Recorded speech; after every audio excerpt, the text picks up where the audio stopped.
सर्वांना एक आमंत्रण आहे. श्रीमंत श्री जगद्गुरु तुकोबराला वैकुंठ जाऊन 375 वर्ष मागच्या वर्षी होतं. यंदा 76 आहे.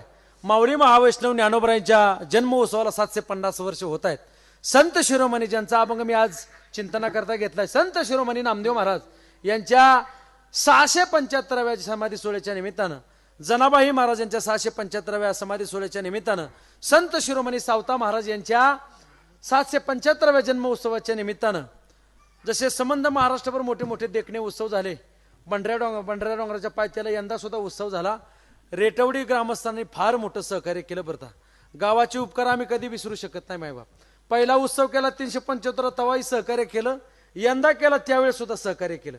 सहकार्याच्या बाबतीत रेटवडी मागे सरत नाही मायबाप, म्हणूनच त्याच्यावरती ज्ञानोबरायची कृपा गावावरती आहे.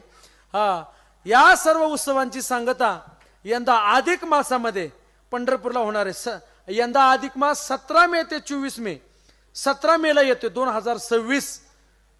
अधिक मास कळतो ना लोक तुम्हाला? काही लोक त्याला अधिक मास म्हणतात, काही लोक त्याला मलमास म्हणतात, काही लोक त्याला पुरुषोत्तम मास म्हणतात, आणि आपल्यासारखे गावरान टप्पू लोक त्याला दोंड्याचा महिना म्हणतात.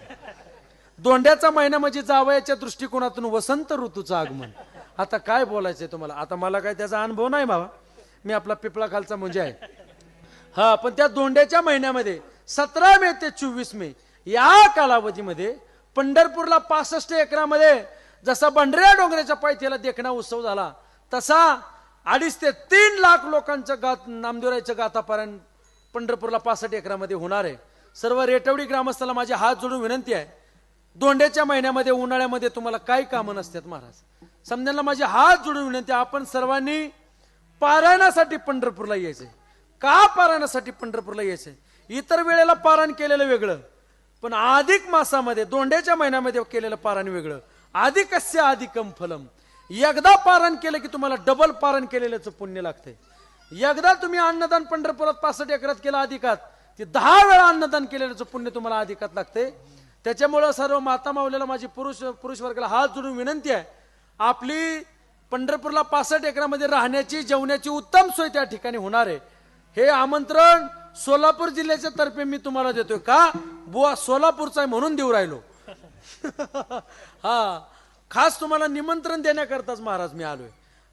अगदी देखणा उत्सव आहे. नामदेवरायचं गाथा पारायण आहे आणि नामदेवरायचं जीवनचरित्र कथा वारकरी भूषण हरिभक्तीपरायण ज्ञानेश्वर माऊली कदम छोटे माऊली यांच्या रसाळ वाणीतून आपल्याला नामदेवरायचं चरित्र ऐकायला भेटणार आहे. कोण नामदेवराय, काय त्यांचा पूर्वजांचा इतिहास, काय देवाचं नामदेवरायचं शक्यत्व होतं, एवढं गोड चरित्र आपल्याला ऐकायला मिळणार आहे. समजा माता माऊलीला पुरुष वर्गाला माझी विनंती आहे, याचाल ना पंढरपूरला? नाहीतर मला शिंदे साहेबाला फोन कराय बरं, लाडक्या बहिणीचा हप्ता कट. नाही नाही नाही नाही असं नाही, येणार माझा विश्वास आहे. 17 मे ते 24 मे या कालावधीमध्ये आपण सर्वांनी पारायणासाठी पंढरपूरला यायचं आहे. आपली चांगली सोय त्या ठिकाणी होणार आहे. आपल्या राज्याचे उपमुख्यमंत्री एकनाथजी शिंदे साहेब त्यांनी 55 ते 60 लाख रुपयाचा वॉटरप्रूफ मंडप आपल्याकरता दिलाय. उन्हाळ्याचे दिवस आहेत, त्याच्यामध्ये असे 400-500 कूलर, 500-700 फॅन, अगदी मोठा मंडप आहे. तुम्ही समजे त्या ठिकाणी उन्हाळ्यात आले, तुम्हाला अगदी तिथं गेल्यावर कसं वाटलं पाहिजे? गार. तिथं आल्यावर तुम्हाला गार वाटलं पाहिजे. अगदी तुमची सोय होणार आहे. सर्वांना माझे हात जोडून विनंती आहे, हे निमंत्रण वारकरी भूषण हरिभक्तीपरायण ज्ञानेश्वर माऊली कदम छोट्या माऊलींच्या तर्फे मी आपल्याला समजायला देतोय. 17 मे ते 24 मे या कालावधीमध्ये आपण सर्वांनी पारायणासाठी पंढरपूरला यायचं आहे.